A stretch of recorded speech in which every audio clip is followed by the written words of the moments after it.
কোটা সংস্কার আন্দোলনকারী শিক্ষার্থীদের উদ্দেশ্যে 8টি বার্তা দিয়েছে বৈষম্য বিরোধী ছাত্র আন্দোলন। বাংলাদেশে কোটা সংস্কার আন্দোলনে সহিংসতা নিয়ে নিরপেক্ষ, স্বাধীন ও স্বচ্ছ তদন্তের আহ্বান জানিয়েছে জাতিসংঘ। সংস্থাটি চায় বিক্ষোভকারীদের উপর ক্র্যাকডাউনের বিশদ বর্ণনাও অবিলম্বে প্রকাশ করা হোক। I'm calling on the Bangladesh government urgently to disclose full details about last week's crackdown on protests amid growing accounts of horrific violence. রুদ্রসেনের স্মরণে এই গেটকে আজকে থেকে এই গেটকে শহীদ রুদ্রতরণ হিসেবে ঘোষণা করছি। এই 9 দফা যতক্ষণ না পর্যন্ত আদায় হচ্ছে আমাদের সংগ্রাম চলবে। যে ছাত্রদের কোটা সংস্কারের আন্দোলন শান্তিপূর্ণ আন্দোলন ছিল, একটি নিয়মতান্ত্রিক গণতান্ত্রিক আন্দোলন ছিল, একটি সাংবিধানিক আন্দোলন ছিল। সেই আন্দোলনে সরকার ইন্টারনেট বন্ধ করে দিয়ে ডিজিটাল ক্র্যাকডাউনের মাধ্যমে গোটা দেশে ধ্বংসাত্মক নির্মমভাবে হত্যাযোগ্য। প্রিয় দর্শক, আসসালামু আলাইকুম। নতুন একটি ভিডিওতে আপনাদের জানাচ্ছি স্বাগতম। আজকের এই ভিডিওতে আপনারা দেখতে পারবেন সহিংসতায় ভরে গেছে এই বাংলাদেশ, সেই সাথে খুব নিকটে আওয়ামী লীগ সরকারের পতন, এমন তথ্য কিন্তু জানিয়েছে জাতিসংঘ। প্রিয় দর্শক বন্ধুরা, আজকের এই ভিডিওতে আপনারা বিস্তারিতের মাধ্যমে সব কিছু দেখতে পারবেন। সেই সাথে যাইটাকে কিন্তু অনেক চাঞ্চল্যকর তথ্য ফাঁস করেছে, সেই বিষয়গুলো আপনারা বিস্তারিতের মাধ্যমে একের পর এক দেখতে পারবেন। সেই সাথে সাথে যে ভিডিওর অংশ বেশি দেখে ভিডিওগুলো শুরু করেছিলাম, সেই ভিডিওগুলো বিস্তারিত এবং ধাপে ধাপে দেখতে পারবেন। প্রিয় দর্শক বন্ধুরা, বেশি কথা বলছি না, আপনাদের সরাসরি বিস্তারিত ভিডিওতে নিয়ে যাচ্ছি। বিস্তারিত ভিডিওটি দেখার আগে যারা এখন এই চ্যানেলটি সাবস্ক্রাইব করে রাখেননি, চ্যানেল সাবস্ক্রাইব করে দিয়ে পাশে থাকা বেল আইকনটি বাজিয়ে রাখুন এরকম নিউজ ভিডিও সবার আগে পাওয়ার জন্য। প্রিয় দর্শক বন্ধুরা, এই ভিডিওতে একটি লাইক দিয়ে চলুন আমরা ধারাবাহিকভাবে সেই বিস্তারিত ভিডিওগুলো একের পর এক দেখে আসি। এবং মুক্তিযোদ্ধা পরিবার বা মুক্তিযোদ্ধার দিকে এই জন্য তাদের বেশি একটা ক্ষোভ। আমার একটা কথা নিয়ে তারা কতদিন প্রতিবাদ করলো। কী কথা বলেছিলাম আমি? আমার কথাটাকে বিকৃত করা হয়েছিল। আমি বলেছিলাম মেধা মেধা মেধা, কোটা না মেধা। তো কোটা আমাদের নারীর কোটা, প্রতিবন্ধীদের কোটা, নৃগোষ্ঠীর কোটা, প্রত্যেক জেলার কোটা, মুক্তিযোদ্ধা পরিবারের কোটা, সেগুলো তো আমি বাতিল করে দিয়েছিলাম।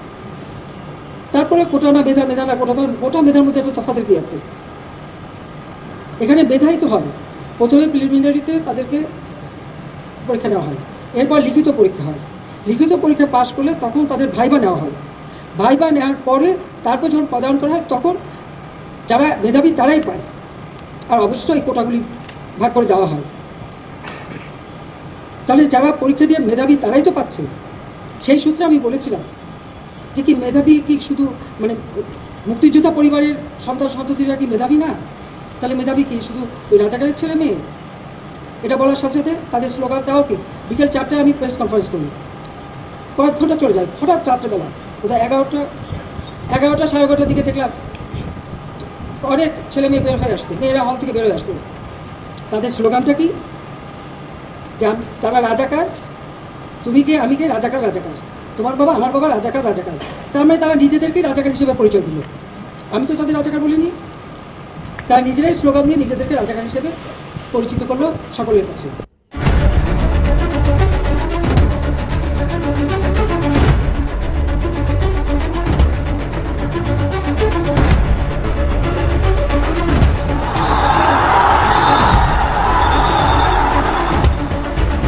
বাংলাদেশে কোটা সংস্কার আন্দোলনে সহিংসতা নিয়ে নিরপেক্ষ, স্বাধীন ও স্বচ্ছ তদন্তের আহ্বান জানিয়েছে জাতিসংঘ।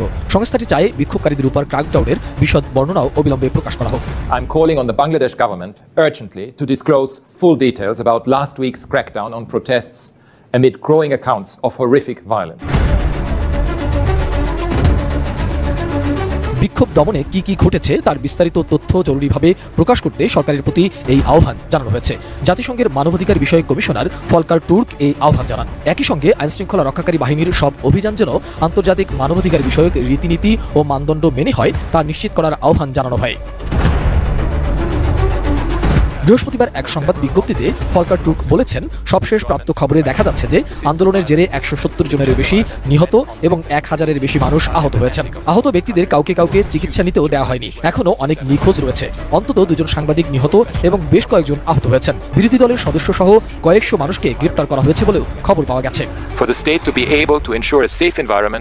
জাতিসংঘের মানবাধিকার বিষয়ক কমিশনার বলেছেন, আমরা জানতে পেরেছি যে অনেক মানুষ সরকার সংশ্লিষ্ট বিভিন্ন গ্রুপের সহিংস হামলার শিকার হয়েছেন। তাদের রক্ষায় কোনো পদক্ষেপ নেওয়া হয়নি। জনগণের আস্থা ফিরিয়ে আনা এবং এই সহিংসতার পেছনের কারণ নিয়ে সংলাপের পরিবেশ তৈরি করার জন্য আমি সরকারের প্রতি আহ্বান জানাচ্ছি। আইনশৃঙ্খলা রক্ষাকারী বাহিনী সব অভিযান, বিশেষ করে সমাবেশ নিয়ন্ত্রণ যেন মানবাধিকার বিষয়ক আন্তর্জাতিক রীতি ও মানদণ্ড মেনে পরিচালিত হয় তারও আহ্বান জানানো হয়। It requires the resources and policies necessary. Design, elegance, beauty.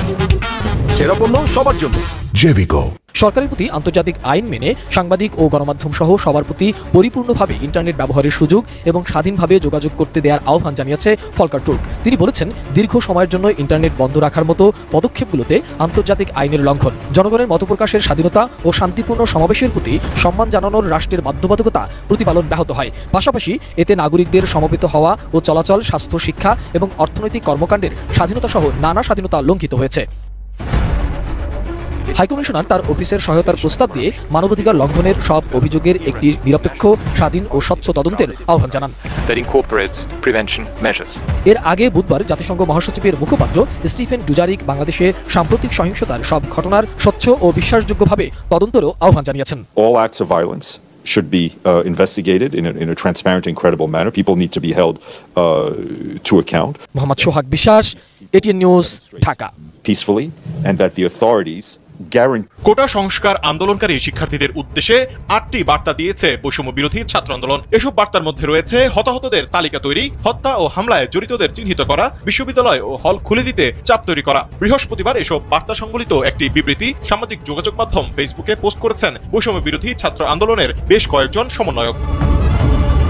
বর্তমান পরিস্থিতিতে বৈষম্য বিরোধী ছাত্র আন্দোলনের অন্যতম সমন্বয়ক মোহাম্মদ নাহিদ ইসলামের বক্তব্য শিরোনামে পোস্ট করা বিবৃতিটির শুরুতেই রংপুরের আবু সাইদ সহ নিহতদের স্মরণ করা, তাদের কবর জিয়ারত ও পরিবারের প্রতি সমবেদনা জানানোর জন্য বলা হয়। নগদের কাছে সব গ্রাহকই প্রিয়, তাই তো সারা দেশে ক্যাশ আউট চার্জ সবচেয়ে কম। এরপর হাসপাতালে থাকা আহতদের যথাসম্ভব সহযোগিতা, সক্ষমতা থাকলে নিহতদের পরিবারের কাছে লাশ হস্তান্তর করতে সহায়তা, মর্যাদার সঙ্গে দাফন ও জানাজায় অংশ নেওয়ার নির্দেশনা দেওয়া হয়। বিবৃতিতে সংঘর্ষে হতাহতদের তালিকা তৈরি ও পরিবারের সঙ্গে যোগাযোগ করতে বলা হয়। একই সাথে হত্যা ও হামলায় সরাসরি জড়িত সন্ত্রাসী ও আইন শৃঙ্খলা রক্ষাকারী বাহিনীর সদস্যদের চিহ্নিত করে রাখতেও বলা হয়। এ সময় আন্দোলনকারী যারা যে স্থানে আন্দোলন করেছেন তাদের নতুন করে সংগঠিত হতে আহ্বান জানানো হয়। একই সাথে ফেসবুকে ক্ষোভ না ছেড়ে মাঠের প্রস্তুতি নিতে বলা হয়। বিবৃতিতে আন্দোলনকারীদের নিরাপদে থাকতে, চিকিৎসা নিতে ও গ্রেফতার এড়িয়ে চলার পরামর্শ দেওয়া হয়। বলা হয়, ইন্টারনেট নির্ভর না হয়ে বিকল্প কিছু পরিকল্পনা করার কথা। এ সময় কেন্দ্রীয়ভাবে দ্রুত সবার সঙ্গে যোগাযোগ করা হবে বলেও জানানো হয়। বিবৃতিতে আরও বলা হয়, শিক্ষার্থীরা নিজ নিজ ক্যাম্পাস ও হল খোলার জন্য বিশ্ববিদ্যালয় প্রশাসনকে চাপ দিন, শিক্ষকদের সঙ্গে যোগাযোগ করুন এবং প্রবাসীরা আন্তর্জাতিকভাবে বাংলাদেশের ক্র্যাকডাউন ও হত্যা নিপীড়নের ঘটনা প্রচার করুন এবং দেশে আন্দোলনরত ছাত্র নাগরিকদের জন্য সহযোগিতার হাত বাড়িয়ে দিন। এ সময় ছাত্র নাগরিক হত্যা ও গুম খুনের বিচার, রাষ্ট্রীয় ক্ষয়ক্ষতির বিচার, মামলা প্রত্যাহার ও ডাকসুর সাবেক সমাজসেবা সম্পাদক আক্তার হোসেন সহ নিরপরাধ ব্যক্তিদের মুক্তি, আহত নিহতদের ক্ষতিপূরণ এবং সব ক্যাম্পাসে সন্ত্রাসী রাজনীতির উৎখাত ও বিশ্ববিদ্যালয় প্রশাসনের বিচারের দাবিতে দফাভিত্তিক আন্দোলন অব্যাহত রাখার ঘোষণাও দেওয়া হয়। আপিল বিভাগের রায়ের পর কোটা সংস্কার করে সরকারের দেওয়া প্রজ্ঞাপনের বিষয়ে বিবৃতিতে বলা হয়, আন্দোলনকারী শিক্ষার্থী ও অন্য অংশীজনদের সঙ্গে আলোচনা ছাড়াই কোটা সংস্কারের যে প্রজ্ঞাপন জারি করা হয়েছে সেটিকে তারা স্বরাষ্ট্রমন্ত্রীর একটা কথায় আমার কাছে এই প্রশ্ন মাথায় এসছে, সরকারের কি বল প্রয়োগ করার সক্ষমতা কমে যাচ্ছে? বল প্রয়োগ বলতে আমি সরকারি বাহিনী দিয়ে বল প্রয়োগ করা, মানে আপনি তো বাহিনীগুলোকে লেলিয়ে দিচ্ছিলেন জনগণের শান্তিপূর্ণ আন্দোলনকে নস্যাৎ করার জন্য, খুন করার জন্য মানুষকে।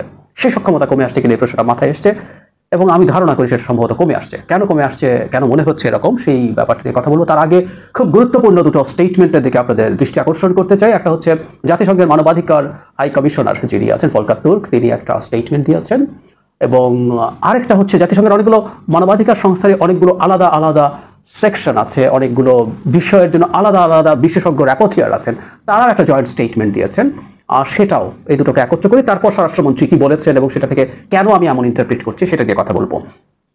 ফলকার তুর্কের যে স্টেটমেন্ট সেটাতে বলা হচ্ছে, Turk decries government crackdowns are just respect for international human rights standards. গভর্নমেন্টের যে ক্র্যাকডাউন আছে সেটাকে ডিনাউন্স করছেন, তীব্রভাবে সমালোচনা করছেন এবং ইন্টারন্যাশনাল হিউম্যান রাইটস যে স্ট্যান্ডার্ড আছে সেটার প্রতি রেসপেক্ট দেখাতে বলছেন। এতেই বোঝা যায় যে বাংলাদেশে যা হচ্ছে সেটা ইন্টারন্যাশনাল হিউম্যান রাইটস স্ট্যান্ডার্ডসের সাথে সিরিয়াস ভায়োলেশন আছে। এখন কেউ কেউ বলতে পারেন জাতিসংঘ এই ধরনের বক্তব্য তো অনেক সময় দিয়েছে। ফলকার তুর্ক ইনফ্যাক্ট বাংলাদেশের বিভিন্ন সময়ে বিরোধী দলের উপরে দমন পীড়ন, ডক্টর ইউনুস ইস্যু, অধিকার ইস্যু, এরকম মানে অধিকার যে এনজিও আছে তাদের যে দুজনকে কারাদণ্ড দিচ্ছে সেসব ইস্যুতেও কথা বলেছে। সো পাত্তা দেওয়াতে আর কিছু নাই। আমি টিভি টকশোতে আওয়ামী লীগের লোকজনকে এমন বলতে শুনেছি, কিন্তু আমাদের খেয়াল রাখতে হবে এই মুহূর্তে বিশ্বের দৃষ্টি বাংলাদেশের উপরে এবং যেটা সবচেয়ে জরুরি কথা, বাংলাদেশ মিলিটারি এখন ডিপ্লয়েড আছে এবং বেশ কিছু ছবি এবং ভিডিও আমাদের সামনে এসে হাজির হয়েছে যেখানে মিলিটারিকে জনগণের উপরে গুলি করতে দেখা গেছে। আমরা জানি বাংলাদেশ জাতিসংঘ শান্তিরক্ষী বাহিনীতে কাজ করে, সো জাতিসংঘের জিনিসগুলো মনিটর করার সম্ভাবনা অনেক বেশি এখন যে কোনো সময়ের চাইতে। যাই হোক, উনি যে কথাগুলো বলছেন একটা জায়গায় খুবই ইন্টারেস্টিংলি উনি বলছেন অনেক মানুষ সেখানে ভায়োলেন্ট অ্যাটাকের শিকার হয়েছেন, groups reportedly affiliated with the government. কিছু মানুষ যারা সরকারের সাথে যুক্ত, মানে ছাত্রলীগ, যুবলীগ, আওয়ামী লীগ বা অন্য কোনো গুন্ডা পান্ডা তাদের ভাড়া করা, তাদের কথা উল্লেখ করছেন এবং তাদেরকে মানে জনগণকে ঠেকানোর জন্য কোনো এফর্ট দেখা যায়নি। তার মানে রাইটলি জাতিসংঘ মানবাধিকার হাই কমিশন আইডেন্টিফাই করছে এই বিভৎসতা কারা ঘটিয়েছে। তারপর একটা জায়গায় বলছে ইন অর্ডার টু ডিম to build Gravely damaged public trust, আমাদের জনগণের বিশ্বাস তো নষ্ট হয়েছে, ভয়ঙ্করভাবে ধ্বংস হওয়া, সেটার জন্য অনেকগুলো করতে বলছেন, ডায়লগের কথা বলছেন এবং বলা হচ্ছে যা যা ঘটনা ঘটেছে এবং ল এনফোর্সিং যে এজেন্সিজ আছে তারা ইন্টারন্যাশনাল হিউম্যান রাইটসের স্ট্যান্ডার্ড একদম ক্লিয়ারলি মেনে চলবে regarding the policing of protest including the use of force. প্রটেস্টকে কীভাবে হ্যান্ডেল করতে হবে ওই সংক্রান্ত যে স্ট্যান্ডার্ড আছে সেটা মানতে বলছে খুব ক্লিয়ারলি। অন্যান্য ক্ষেত্রে যা যা বলা হয় যে মিডিয়া আউটলেটগুলোকে ফ্রি করে দেওয়া উচিত, কথাবার্তা বলতে দেওয়া উচিত, এখানে ব্ল্যাঙ্কেট ইন্টারনেট শাটডাউনের কথা বলা হচ্ছে, যেটা প্রলং পিরিয়ড, যেটা ইন্টারন্যাশনাল লয়ের সাথে অসামঞ্জস্যপূর্ণ। এই যে ইন্টারনেট বন্ধ করে দিল ঢালাওভাবে সব জায়গায় অনেক লম্বা সময় ধরে, সেটা আন্তর্জাতিক আইনের সাথে সাংঘর্ষিক এবং একই সাথে মানুষের এক্সপ্রেশন, যেটা মত প্রকাশের স্বাধীনতা, মানুষের শান্তিপূর্ণ সমাবেশ, এইসব রাইটকে ধ্বংস করা হয়েছে, এগুলোকেও এবং অনেক ইকোনমিক রাইটও আছে যেগুলোকে রেস্টোর করতে বলা হয়েছে। এবং ইন্টারনেট বন্ধ করার ক্ষেত্রে কী কী হয়, খুব স্বাভাবিকভাবে মানুষের ইনফরমেশন ঠিকমতো ছড়াতে পারে না, পাবলিক সিকিউরিটি কমিয়ে দেয়, এবং সবচেয়ে বড় কথা হচ্ছে ল এনফোর্সিং এজেন্সিজ, এই জায়গাটা খুব ইম্পর্টেন্ট, এটাই আমরা বলছিলাম। আমি এই জায়গাটা পড়ি ইংরেজিতে, internet shutdown can also reduce public scrutiny and knowledge of conduct of law enforcement agencies and so risk heightening impunity for their actions. মানে ইন্টারনেট আপনি যখন বন্ধ করে দেন তখন ল এনফোর্সিং এজেন্সিজ যা যা করে সেটার ক্ষেত্রে জনগণের স্ক্রুটিনি এবং নলেজ, মানে জনগণ যে দেখবে, চোখ রাখবে, সতর্কতার সাথে দেখবে, সেটা যেটা বন্ধ হয়ে যায়, তাই তাদের ক্ষেত্রে তাদের কর্মকাণ্ডের ইম্পিউনিটি, বিচারহীনতার সুযোগ তৈরি হয়। এরকম অনেক কথাবার্তা আছে যেগুলো খুবই স্ট্রংলি বলা হয়েছে। তারপরে যেটা বলা হয়েছে ভবিষ্যতে যেসব রাইট আছে, যে রাইটগুলোর কথা বলা হয়েছে, freedom of assembly, freedom of expression, এগুলো ইন্টারন্যাশনাল স্ট্যান্ডার্ড মেনে বাংলাদেশ রক্ষা করবে, তার সেটাকে আর্জ করছেন। এখানে একটা জিনিস, এরপর আরেকটা স্টেটমেন্টের কথা বলেছি যেখানে একই দিনে UN experts call for immediate end to violent crackdown and full accountability for human rights violations. এখানে খুবই স্পষ্টভাবে বলছে, have been alarmed by the large number of unlawful killings, possible enforced disappearance, torture and the detention of thousands of people. খুব সোজা সবটা বাংলাদেশে যা যা হচ্ছে সেগুলো নিয়ে বলছে। টার্গেটেড অ্যাটাকস, ওনারা বলছেন, we are deeply concerned by reports of targeted attacks, threats, intimidation and retaliation by the authorities and government aligned groups against protest leaders, political activists, human rights defenders and journalists. আমি খুব ডিটেইলার পড়ছি না, তারপরে খেয়াল করি অত্যন্ত শক্ত ভাষায় সরকার যা যা করছে, টার্গেটেড অ্যাটাক করা হয়েছে, ভয়ভীতি দেখানো হয়েছে এবং প্রতিশোধ পরায়ণতা দেখানো হয়েছে। তারা দেখাচ্ছে এটা গভর্নমেন্ট অ্যালাইন্ড গ্রুপস, তাদের বিরুদ্ধে লিডার্স, পলিটিক্যাল প্রটেস্ট লিডার যারা আন্দোলন করছে তাদের লিডারের বিরুদ্ধে আমরা দেখেছি, তাদেরকে গুম করা হয়েছে, তাদের কয়েকজনকে খুঁজে পাওয়া যাচ্ছে না, একজন ভয়ঙ্কর রকমভাবে টর্চার হয়েছে, সেটাও এখানে বলছে। পলিটিক্যাল অ্যাক্টিভিস্ট আমরা দেখছি এই মুহূর্তে এই ঘটনাগুলোর অজুহাতে বিএনপির অসংখ্য কর্মী, জামায়াতের অসংখ্য কর্মী, এমনকি বিএনপির সাথে জোটে ছিলেন এক সময়কার Bangladesh Jatiya Party, BJP, Andaleeb Rahman Partho, VP Nurul Haque Nur, এদেরকেও বিএনপির তো যুগ্ম মহাসচিব নুরুল কবির রিজভী, আমি প্রায় দেখি যে উনি খুব লো হ্যাঙ্গিং ফ্রুট, কিছু হলেই ওনাকে ধরে নিয়ে যাওয়া হবে। এছাড়া আরও অনেক, মানে তাদের স্ট্যান্ডিং কমিটি মেম্বার যেন আমির খুসরু, এরকম আরও অনেক নেতা, আর সাথে অন্যান্য কর্মীরা তো আছেই। Human rights defenders and journalist, তাদের উপরে পাল্টা নানান রকম হুমকি, ভয়ভীতি এবং আক্রমণ করা হয়েছে। তারা যেখানে বলছেন, prompt, thorough, independent and impartial investigations in line with internationally recognized standards must be carried out into all human rights violations.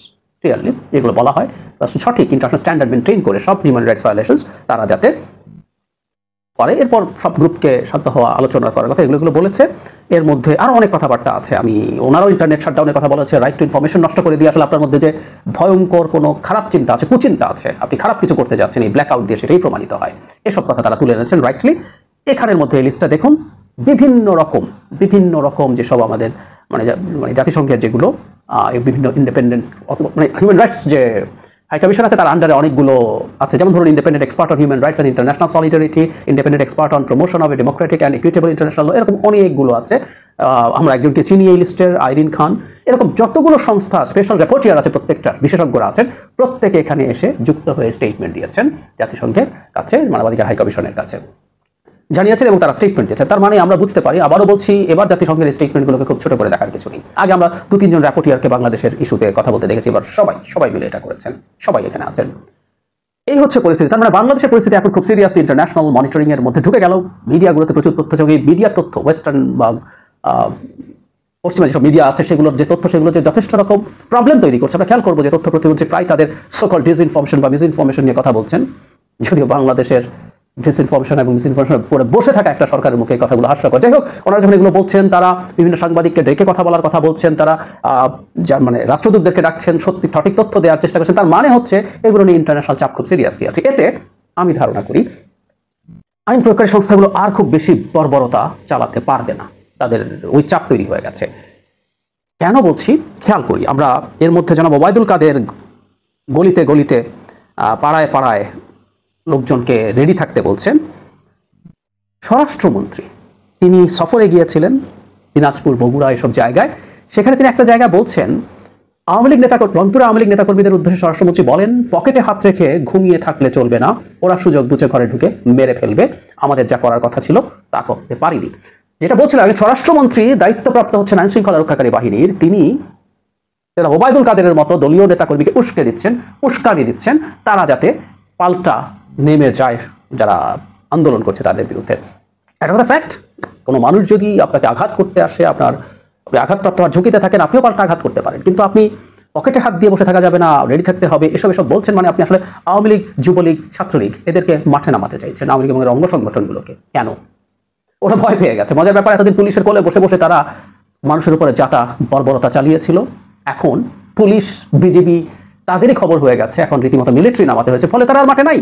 এবং এটাই খুব স্বাভাবিক। তারা যে পরিমাণ টাকা পয়সা কামিয়েছে, সেই পরিমাণ টাকা পয়সা নিয়ে তারা এখন বাঁচতে পারলে তাদের বহু প্রজন্ম ঠিক হয়ে যায়। ও আর মাঠে থাকবে কেন, মরতে যাবে কেন? ফলে তাদের মাঠে নামানো যাচ্ছে না। কিন্তু আমরা খেয়াল করছি, দলের সাধারণ সম্পাদক রীতিমতো, আমি গতবার একটা ভিডিওতে বলেছি, রীতিমতো দলের সভানেত্রীর রেফারেন্স দিয়ে বলছেন, তার পক্ষ থেকে তিনি এই কথাটা বলছেন যে আপনারা সবাই বেশি করে এখানে থাকার দরকার নাই, পাড়ায় পাড়ায় রেডি হয়ে যান, ওদেরকে দমন করতে হবে। এখন স্বরাষ্ট্রমন্ত্রী, যার হাতে পুলিশ এবং আইন শৃঙ্খলা, মানে মিলিটারি তার হাতে না, যদিও মিলিটারিও সিভিল প্রশাসন আন্ডার এখন কাজ করছে, কিন্তু উনি সরাসরি পুলিশ ওনার দায়িত্বে, বিজিবি ওনার দায়িত্বে, উনি আওয়ামী লীগকে মাঠে থাকতে বলছেন। ওনার এই ডাকটা বোঝা যায় যে খুব বেশি আর পারবেন। আমি এই একটা জিনিসই আগে বলেছিলাম যে কেন ছাত্রলীগকে লেলিয়ে দেওয়া হয়েছিল, কারণ এটাই, আপনি পুলিশ দিয়ে বা বাহিনীগুলোকে দিয়ে অনেক বেশি দমন পীড়ন করাতে গেলে সেটা অনেক বেশি রিয়াকশনস তৈরি করবে। যখন ছাত্রলীগ বা অন্যদেরকে দিয়ে পেটাবেন, তখন নানান রকম উল্টোপাল্টা কথা বলার সুযোগ থাকে। যদিও আজকের পৃথিবীতে এটা আর খুব সম্ভব না, আওয়ামী লীগের সব তৃতীয় শ্রেণী কৌশল ধরা পড়ে যাচ্ছে। আমরা খেয়াল করেছি জাতিসংঘ এমনকি এই যে রাপোচিয়ারা যে কথা স্টেটমেন্ট দিয়েছেন, তার মধ্যে খুব ক্লিয়ারলি সরকারের সাথে যুক্ত গ্রুপের কথা বলা হয়েছে। Clear and very very clear, very vivid. ফলে যেটা দাঁড়ালো, খুব বেশি হয়তো বলে লাভ হবে না, কিন্তু স্টিল একটা আইন শৃঙ্খলা রক্ষাকারী বাহিনী যখন গুলি করে মানুষ মারে, আর এইসব গুন্ডা পান্ডা আওয়ামী লীগের মারে, তার মধ্যে ডিফারেন্স তো কিছুটা আছেই। মানে apparently state is not involved. ফলে এই যে ম্যাসাকার তারা করেছে 202, 3, 4, এটা তো জানা সংখ্যা, এটা 4-5 গুণ হবে বলে অনেকে ক্লেম করছেন। প্রচুর বেওয়ারিশ লাশ দাফন করা হচ্ছে, অভিযোগ আছে যে ডেথ রেজিস্টার নিয়ে যাওয়া হয়েছে, এই ধরনের তথ্য আমাদের সামনে এসে হাজির হয়েছে। সো এই সময়, এই পরিস্থিতিতে তীব্র চাপের মুখে আছে সরকার আইন শৃঙ্খলা রক্ষাকারী ব্যবহার করা নিয়ে। ফলে ছাত্ররা যদি আবার অর্গানাইজড হয়, তাদের জন্য এটাকে ট্যাকেল করা সম্ভবত অনেক কঠিন হবে। সে কারণেই তারা আবার চাইছেন তাদের দলের গুন্ডা পান্ডাদেরকে মোটিভেট করার জন্য এবং মোটিভেট করে মাঠে রাখার জন্য। বটম লাইন, সরকারের বাহিনী লেলিয়ে দেওয়ার, ছাত্রলীগ, যুবলীগ এদেরকে পারবে কিনা, দলের পান্ডাদেরকে সেটা সময় বলবে। আমি মনে করি না তাদের আর আত্মায় সেই পরিমাণ সাহস আছে, বুকে সেই পরিমাণ বল আছে। কিন্তু বাহিনীগুলোকে লেলিয়ে দেওয়ার সক্ষমতা সরকারের অনেক কমে গেছে, অন্তত কিছু উপসর্গ দেখে এটা বোঝার, মানে এটা বুঝি যদি আমরা। প্রিয় দেশবাসী, শুরু থেকে শেষ পর্যন্ত যারা এই ভিডিওটি দেখেছেন সকলকে জানাই অসংখ্য অসংখ্য ধন্যবাদ। যারা এরকম নিউজ ভিডিওতে পেতে পছন্দ করেন তারা অবশ্যই এই চ্যানেলটি সাবস্ক্রাইব করে পাশে থাকা বেল আইকনটি বাজিয়ে দিবেন। যারা এখনও এই ভিডিওটি শেয়ার করেননি, এই ভিডিওটি দ্রুত শেয়ার করে সকলকে দেখার সুযোগ করে দিন। আজকের মতন এই পর্যন্ত, দেখা হচ্ছে পরবর্তী কোনো ভিডিও নিয়ে ইনশাল্লাহ।